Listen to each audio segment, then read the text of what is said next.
오늘은 우리의 유익을 위해서입니다라는 말씀의 제목으로 함께 은혜를 나누고자 합니다. 오늘 본문 히브리서 12장에서 9절에서 11절 말씀은 하나님의 훈련과 또 성숙 그리고 성품, 거룩한 성품이죠. 그리고 하나님의 평강에 대한 중요한 가르침을 우리에게 알려주고 있습니다. 이것을 통해서 우리는 하나님과의 그런 친밀한 관계를 유지하고 또 성장하여서 변화하고 위로를 얻게 하고자 하고 있는 것을 볼 수가 있습니다. 히브리서 12장은 유대 그리스도인들에게 쓰여진 편지였습니다. 그래서 그들로 하여금 도전과 또 어려움을 겪으면서 그들의 믿음을 견고하게 유지할 수 있었던 그런 격려와 위로의 내용을 잘 담고 있습니다. 당시 그리스도인들에게 작성된 그 히브리서를 통해 그들은 큰 위로와 또 격려를 받을 수가 있게 되었습니다. 이 편지는 1세기 초에 작성이 되었습니다. 그래서 예루살렘 성전 파괴 이후에 그리스도인들이 로마 제국의 지배 아래 고통과 그런 핍박을 겪고 있었던 그런 시기에 쓰여졌습니다. 이 시기 그리스도인들은 종교적인 그런 신념과 또 로마 제국의 정치적인 현실 사이에서 갈등과 어려움을 경험하고 있었습니다. 로마 제국의 지배 아래에서 삶을 유지한다라는 그런 점, 그리고 그들의 종교와 정치와 사회적인 그런 측면에서 그리스도인들에게 있어서 큰 도전과 또 어려움이 많이 있었을 줄 압니다. 어쩌면 종교인으로서 종교적으로 그리스도인들은 로마 제국의 종교인들과 대립하게 되었던 것을 볼 수가 있습니다. 로마 제국은 자신의 신을 숭배하도록 강요하고 또 그리스도인들은 하나님만을 섬기려는 그런 신앙과 관습을 지키려는 그런 서로 상반된 의견 때문에 대립하였고, 이러한 종교적인 갈등으로 그리스도인들은 핍박을 또 억압을 당해야만 했습니다. 그런 곳에서 그런 시기에 그들은 신앙심을 세워야만 했습니다. 또한 정치적으로 로마 제국의 지배 아래에 있기 때문에 국가의 자주성을 잃어버렸던 그런 상황이었죠. 그래서 로마 제국의 정치적인 규율에 따라 삶을 살아야만 했고 또 로마 제국의 지배자들의 복종해야만 했습니다. 이로 인해서 유대인들은 자신의 정체성과 독립을 유지하기 위해서 어려운 상황을 처해야만 했습니다. 더불어서 사회적으로도 그리스도인들은 로마 제국의 다른 인종과 문화적인 그런 충돌과 또 차별을 겪어야만 했습니다. 로마 제국의 문화와 가치는 그들 나름대로 로마의 문화를 더 중시하였고 그 외의 다른 문화를 배척하는 그런 신앙을 갖고 있었던 그런 경향이 있었습니다. 이로 인해서 그리스도인들은 사회적인 차별로 인해서 배척을 받고 또 일상적인 삶에서 많은 어려움을 맞이할 수밖에 없었습니다. 이처럼 종교적으로 또 정치적으로 사회적으로 그들에게 있어서 그런 영역 안에서의 어려움에도 불구하고 그들은 그리스도인으로 자신들의 믿음과 신앙을 지켜가기 위한 하나님의 약속의 말씀을 상기시키고 그것을 통해서 그들은 위로를 얻게 되었습니다. 그래서 그들 나름대로의 공동체와 서로 연대하고 또 그 모든 어려움 가운데 그들은 함께 극복하고자 노력했습니다. 어쩌면 당시 그리스도인들의 그런 노력과 삶이 오늘 우리의 가정과 교회를 지켜가고 세워가는데 우리에게 큰 위로와 소망을 더하여 줄 것입니다. 그래서 하나님의 거룩함을 통해서 하나님의 거룩함에 함께 참여하여서 우리가 평강과 기쁨의 삶을 살아가는 것이 오늘 우리가 하나님 앞에서 아름다운 자녀의 삶을 세워가는 것일 줄 압니다. 사랑하는 성도 여러분, 오늘 우리는 하나님의 앞에 살아가고 있습니다. 그래서 때로는 하나님께서 징계하신다라고 하였을 때 우리는 그 상황을 어떻게 직면하고 어떻게 받아들이고 있습니까? 하나님께서 징계하신다고 하였을 때 우리는 그것을 긍정적으로 받아들이고 있습니까? 아니면 부정적인 마음이 더 먼저 들겠습니까? 어쩌면 하나님께서 우리를 징계하신다, 고난에 처하게 하신다라고 하였을 때 하나님 너무나도 감사합니다. 이런 징계를 통해서 내가 더 성장할 수 있으니 참 감사합니다. 라고 그렇게 고백하는 사람은 극히 드물 것입니다. 오히려 그 반대로 하나님 왜 이렇게 나에게 이렇게 고통을 줄 수가 있습니까? 왜 나만 이런 상황에 처하게 되어집니까? 라는 그런 부정적인 태도를 먼저 가지게 될 것입니다.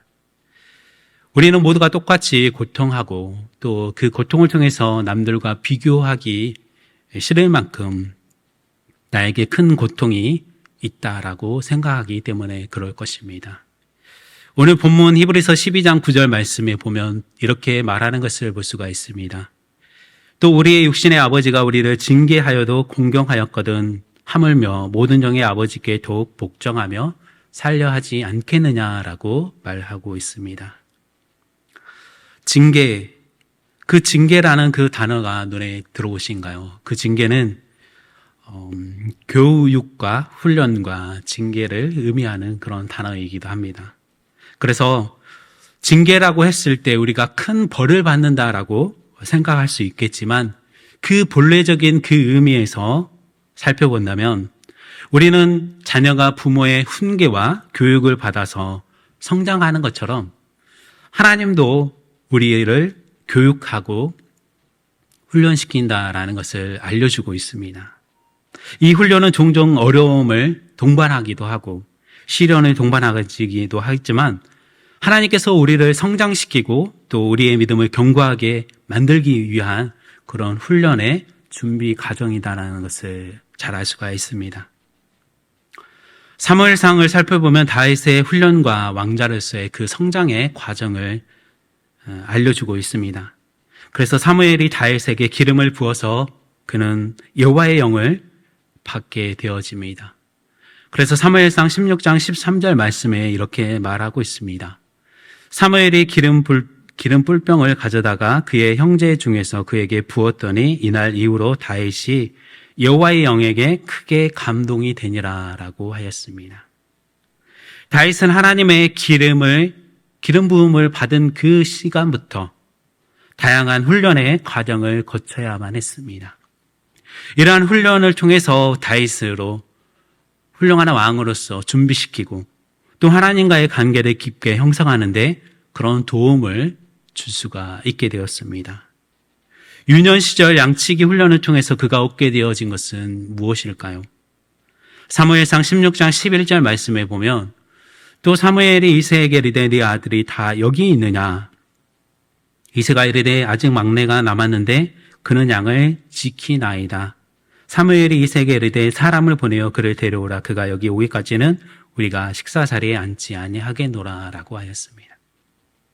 다윗은 소년 시절 양치기로 일하였다는 것을 볼 수가 있습니다. 양치기로서 홀로 양을 치고 있을 때 그 외로움과 한적함 속에 있었겠지만 그 시간을 통해서 하나님과 교제의 시간 그리고 하나님과의 그런 깊은 내면의 관계를 형성해 가고 있었습니다. 이것은 나중에 골리앗 앞에 섰을 때 그가 자연스럽게 나오는 말에서 알 수가 있죠. 다윗이 블레셋 사람에게 이르되 너는 칼과 창과 단창으로 내게 나아오거니와 나는 만군의 여호와의 이름 곧 내가 모욕하는 이스라엘의 군대의 하나님의 이름으로 내게 나아가노라 라고 사무엘상 17장 45절에 말씀하고 있습니다. 이렇게 말할 수 있었던 그 이유가 하나님과의 그런 관계가 깊어 있었기 때문이었습니다. 양을 치는 그 목자의 목동의 소년의 시간이었지만 이 시간이 하나님과의 그런 심층적인 관계를 형성하도록 돕게 했습니다. 또한 양치기로서 그 동물을 보호하는 책임을 맡아서 헌신적인 그런 마음의 태도를 가지고 그 섬기는 자세로 그는 임할 수밖에 없었습니다. 뿐만 아니라 사무엘상 17장 34절과 35절에 이렇게 얘기하는 것을 볼 수가 있습니다. 다윗이 사울에게 말하되 주의 종이 아버지의 양을 지킬 때에 사자나 곰이 와서 양떼에서 새끼를 물어가면 내가 따라가서 그것을 치고 그 입에서 새끼를 건져내었고 그것이 일어나 나를 해하고자 하면 내가 그 수염을 잡고 그것을 쳐 죽였나이다 라고 말하고 있습니다. 이런 장면이 다윗이 결코 연약하지 않고 유약하지 않다라는 것을 보여주고 있습니다. 얼마나 용감했는지 알 수가 있죠. 다윗은 기름 부음 받은 이후부터 서서히 하나님과 깊은 영성과 용기를 기르면서 전사로서 어쩌면 거듭나고 있었음을 볼 수가 있습니다. 하나님은 다윗을 죽음의 위험에 시키셨고 또한 영적으로 훈련할 수 있는 그런 기회를 일부러 제공하였던 것입니다. 그의 이런 경험이 후에 골리앗 전투에서 승리를 이루는 데 강력한 능력으로서 발휘가 될 수가 있었습니다. 더욱이 다윗은 사울과의 그런 관계를 통해서 겸손과 인내를 배울 수가 있게 되었습니다. 사울왕은 다윗에게 질투와 증오를 품었고 또 다윗은 사울왕에게 박해와 추방을 당해야만 했습니다. 그러나 다윗은 하나님의 지도 아래에서 사울왕에게 복수하지 않고 오히려 인내하고 하나님의 시기에 왕위를 준비할 수가 있게 되었습니다. 이를 통해서 다윗은 겸손과 인내를 통해서 하나님의 시기를 기다리면서 믿음을 배웠습니다. 이러한 사건들이 바로 다윗과 사울과의 관계에서 빚어졌던 그 갈등을 은혜의 모습으로서 다윗은 잘 보여줬고 또 다윗의 지혜와 하나님을 대하는 그 태도가 얼마나 중요한 순간순간들이었는지 우리에게 잘 보여주고 있습니다. 이것은 오늘 우리에게 임하는 징계를 어떻게 받아들이느냐 하는 태도와도 마찬가지일 것입니다. 하나님께서는 우리에게 복종을 통해서 우리의 몸과 그리고 우리의 마음이 어디를 향하고 있는지 바라보게 되어질 것입니다. 히브리서의 본문을 받은 유대 그리스도인들도 마찬가지로 당시에 현재 그들이 받았던 고난과 유익이 오히려 그들에게 분명한 하나님의 섭리를 깨달을 수 있는 귀한 가르침이 될 수 있었던 것입니다. 오늘 우리에게도 분명한 이런 징계를 통해서 훈련의 과정을 통해서 우리를 하나님의 섭리를 깨닫게 되어지는 그런 소망의 길로 인도하고 계시는 것임을 우리가 믿고 나아갈 수 있기를 간절히 소망합니다. 징계가 이처럼 우리의 유익을 위한 그런 첫 번째 믿음의 여정이었다면 두 번째는 우리의 유익을 위한 것이 바로 성숙이라는 것입니다. 우리의 공고한 상황과 어려움은 우리의 영적 성숙에 오히려 도움을 가져다 주고 있습니다. 그래서 오늘 본문 12장 10절 말씀에 이렇게 얘기하고 있습니다. 오직 하나님은 우리의 유익을 위하여 그의 거룩하심에 참여하게 하시느니라 라고 말씀하고 있습니다. 여기에 마지막 단어를 보시면 하시느니라 라고 말하고 있습니다.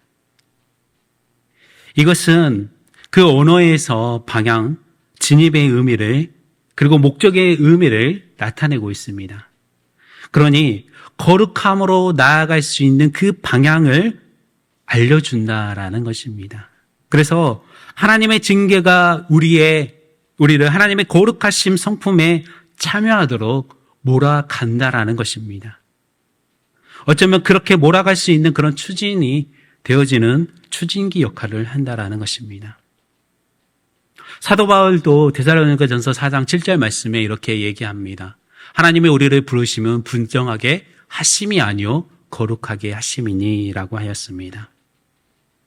이렇게 말함으로써 하나님이 우리에게 거룩함에 이르게 하기 위해서 부르시고 구원하셨음을 밝히고 있습니다. 그래서 하나님의 그 거룩함이 모든 부정한 것, 모든 죄악된 것, 모든 생명 없는 것들로부터 구별된 상태로 나아가게 하는 것입니다. 즉 하나님의 징계를 받게 되어지는 그 성도들 역시 정결함과 선함과 참된 생명을 얻게 되어지는 그 자리에 서게 될 것이다 라고 분명하게 우리에게 알려주고 있습니다. 이러한 처절의 고난의 과정 속에서 욥이 했던 말씀을 한번 떠올려 보십시오. 욥기 23장 10절 말씀에 내가 가는 길을 그가 아시나니 그가 나를 단련하신 후에는 내가 순금같이 되어 나오리라 라고 말씀하였습니다. 이러한 고백이 본문의 그런 맥락과 같은 징계를 거친 성도가 성숙된 믿음을 갖게 된다라는 것을 잘 알려주고 있습니다. 즉 하나님의 훈련은 성도들을 영적으로 더 성숙시킬 뿐만 아니라 그의 거룩함에 참여하게 하는 하나님의 생명을 얻게 되어진 것입니다.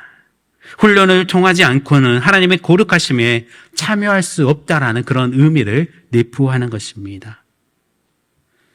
창세기 22장 1절에서 3절 말씀에 아브라함의 믿음의 실험과 성숙의 과정을 우리는 알 수가 있습니다. 그래서 하나님께서 아브라함에게 이렇게 말하는 것을 볼 수가 있습니다. 그 일 후에 하나님이 아브라함을 시험하시려고 그를 부르시되 아브라함 하시니 그가 이르되 내가 여기 있나이다.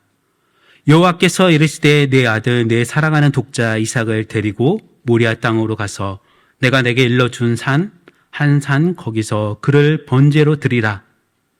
아브라함이 아침에 일찍이 일어나 나귀 안장을 지우고 두 종과 그의 아들 이삭을 데리고 번제에 쓸 나무를 쪼개어 가지고 떠나 하나님이 자기에게 일러주신 곳으로 가더니라고 하고 있습니다.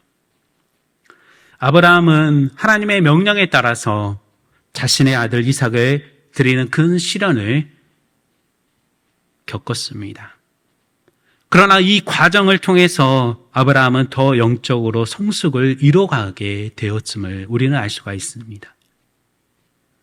그래서 창세기 22장 12절 말씀에 사자가 이르시되 그 아이에게 내 손을 대지 말라. 그에게 아무 일도 하지 말라. 내가 내 아들 내 독자까지도 내게 아끼지 아니하였으니 이제야 내가 하나님을 경외하는 줄을 아노라 라고 말씀합니다. 아브라함은 하나님의 명령에 순종하며 또 자신의 아들을 하나님께 돌리는 그런 결심을 내렸고 그리고 그 아들을 바치려고 손을 내밀어서 칼을 잡고 그 아들을 잡으려는 그 순간 이러한 음성을 듣게 되었던 것입니다. 하나님을 경외하는 그런 단순한 감정적인 그리고 체험적인 수준을 넘은 하나님의 뜻에 대한 온전한 순종의 모습이었습니다. 아브라함은 하나님의 약속과 축복을 믿고 그 명령에 따르는 것을 택함으로써 하나님을 경외하는 그것이 어떠한 모습인지 우리에게 거룩한 기준의 표상을 보여주었고 또 이로 인해서 얻게 되어지는 하나님의 무한하신 신뢰가 영적 성숙을 이뤄가는 모습으로서 잘 우리에게 보여주고 있습니다. 아브라함은 이러한 시험을 통해서 신앙적으로 성장하고 하나님의 사랑과 은혜를 보다 깊이 이해할 수가 있었을 것입니다. 그것은 하나님의 믿음과 충실성을 경험하면서 하나님과의 약속 그리고 하나님에 대한 계획에 더욱 확신을 할 수 있게 되었습니다. 이러한 성장과 변화는 아브라함이 더 하나님을 이해하고 하나님과의 관계를 더 깊이 형성해가고 하나님의 사람으로서 책임과 사명을 수행할 수 있도록 성장과 변화의 모습을 그에게 보여주었습니다. 어쩌면 히브리서의 기자가 표현한 대로 오늘 2절과 본문 12장 2절과 3절 말씀에 믿음의 주여도 온전케 하신 이인 예수를 바라보자. 그는 그 앞에 있는 기쁨을 위하여 십자가를 참으사 부끄러움을 개의치 아니하시더니 하나님 보좌 우편에 앉으셨느니라. 너희가 피곤하여 낙심하지 않기 위하여 죄인들이 이같이 자기에게 거역하신 일을 참으신 일을 생각하라 라고 하였습니다. 믿음의 창시자였던 예수님을 바라보면서 예수님이 겪었던 부끄러움과 수치를 아무것도 아닌 것으로 여겼던 그 믿음으로써 인내하셨던 것을 통해서 우리가 겪게 되어지는 고난을 우리가 오늘 예수님을 바라보면서 극복할 수 있기를 간절히 소망합니다. 마지막으로 우리에게 유익한 것은 유익을 주기 위한 것은 바로 하나님의 거룩한 성품을 모방하는 것에 있을 것입니다. 오늘 10절 말씀을 다시 한번 보면 오직 하나님은 우리의 유익을 위하여 그의 거룩하심에 참여하게 하시느니라 라고 하였습니다. 참여한다. 참여하거나 관여한다라는 그런 의미를 갖고 있습니다. 즉 우리가 참여하는 것, 무엇에 참여하는 것인가요? 바로 거룩함에 참여하기 위함입니다. 거룩함을 위해서 하나님과의 관계를 맺고 그 관계를 거룩함을 나타내기 위해서 우리가 그곳에 참여하게 되어지는 것입니다. 다시 말해 우리는 하나님의 거룩함을 받아들이고 모방하여서 세상과 구별된 거룩한 삶을 살아가라라고 그렇게 당부하는 것이죠. 우리의 생활과 행동은 하나님의 거룩한 성품으로 나타나야 합니다. 그 거룩함은 그리스도의 대속을 통해서 그리스도인 모두에게 주어지는 하나님의 그런 본질적인 그런 성품이 되어지는 것입니다. 그러나 우리가 하나님의 그런 본질적 성품을 나타내는 거기 위해서는 그렇게 나타나는 것에 대해서 우리가 전혀 대수롭지 않게 대강 보고 넘어가서는 안 됩니다.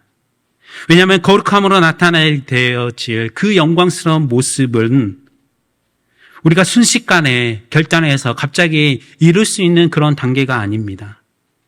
그리스도인에게 주어진 징계와 그리고 성숙의 단계를 조금씩 거치면서 성화를 이루면서 인내를 통해 우리가 믿음의 그 자리를 믿음을 계속해서 보존하였을 때 하나님과 그런 일치된 그런 영광의 삶의 자리에 서게 되어집니다. 창세기 39장 9절 말씀에 요셉이 거룩함으로 어떻게 설 수 있는지 잘 보여주고 있습니다. 이 집에는 나보다 큰 이가 없으며 주인이 아무것도 내게 금하지 아니하였어도 금한 것은 당신뿐이니 당신은 그의 아내임이라. 그런즉 내가 어찌 큰 악을 행하여 하나님께 죄를 지으리까 라고 말씀하였습니다. 요셉은 유혹을 당하면서 하나님 앞에서 죄를 짓지 않도록 그렇게 약속하는 것입니다. 그는 하나님의 거룩한 삶을 살아가며 하나님과의 관계를 유지했습니다. 그래서 이것을 통해서 요셉은 거룩한 삶의 영적 본보기를 보여주었습니다. 요셉을 통해 우리는 영적인 거룩한 성품을 유지할 수 있는 그런 비결을 배울 수가 있습니다. 그 첫째는 순교를 유지하는 것입니다. 순교를 유지하기 위해서는 하나님의 계명을 가까이 하는 것입니다. 그래서 시편 19편 8절 말씀에 여호와의 교훈은 정직하여 마음을 기쁘게 하고 여호와의 계명은 순결하여 눈을 밝게 하시는도다라고 말씀합니다. 또한 두 번째는 거짓과 부정을 피하는 것입니다. 거짓과 부정은 창조주의 부르심과 거룩함에서 멀어지게 하는 것이기 때문입니다. 앞에서 살펴보았던 데살로니가전서 4장 7절 말씀도 하나님의 우리를 부르심은 부정하게 함이 아니요 거룩하게 하심이다 라고 하였습니다. 더불어서 요한복음 8장 44절 말씀에도 너희는 너희 아비 마귀에게서 났으니 너희 아비의 욕심대로 너희도 행하고자 하느니라. 그는 처음부터 살인한 자요 진리가 그 속에 없으므로 진리에 서지 못하고 거짓을 말할 때마다 제 것으로 말하나니 이는 그가 거짓말쟁이요 거짓의 아비가 되었음이라 라고 하였습니다. 또한 마지막으로 하나님의 영에 사로잡혀야 우리가 거룩한 성품을 유지할 수가 있습니다. 창세기 41장 38절 말씀에 바로가 그의 신하들에게 이르되 이와 같이 하나님의 영에 감동된 사람을 우리가 어찌 찾을 수 있으리요 라고 하였습니다. 요셉은 하나님의 영에 사로잡힌 사람이었기에 무너질 수 있는 그런 상황에서도 다시 일어나 하나님의 영광을 높이는 거룩한 성품을 유지하게 되었습니다. 사랑하는 성도 여러분, 하나님은 우리를 훈련하심으로써 성장과 발전을 통해 우리를 에게 기대하는 바가 있습니다. 어려움을 통해 우리의 영적 성숙을 이루며 하나님의 평강을 누리기를 원하고 있습니다. 하나님의 거룩한 성품을 받아들이고 모방하여서 구별된 삶을 살아가길 원하고 있습니다. 이러한 점들을 통해서 우리가 하나님의 평강과 충만함을 누려갈 수 있기를 소망합니다. 이때 그리스도 안에서 우리는 진정한 평강을 찾을 수가 있게 되어질 것입니다. 그리스도는 우리에게 평강을 주시고 모든 어려움을 이겨내는 힘을 더하여 주십니다. 우리는 하나님과의 그런 화목을 경험하며 영적으로 성장하여서 변화를 통해 우리 모두가 하나님의 자녀의 그런 권세를 온전히 회복해 갈 수 있는 저와 여러분의 삶이 될 수 있기를 간절히 소망합니다. 함께 기도하도록 하겠습니다.